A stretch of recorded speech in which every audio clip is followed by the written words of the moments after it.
Head tank ಸ್ವಚ್ಛಗೊಳಿಸಿದ ಗ್ರಾಮ ಪಂಚಾಯಿತಿ ಸಿಬ್ಬಂದಿ.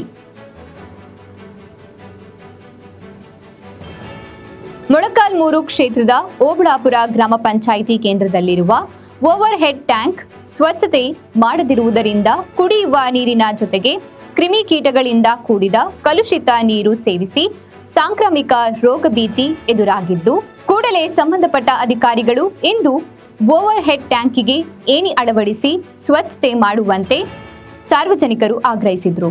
ಇದರ ಬೆನ್ನಲ್ಲೇ ಏಣಿ ಕಟ್ಟಿಕೊಂಡು ಗ್ರಾಮ ಪಂಚಾಯಿತಿ ಸಿಬ್ಬಂದಿ ಟ್ಯಾಂಕ್ ಸ್ವಚ್ಛಗೊಳಿಸಿದ್ದಾರೆ.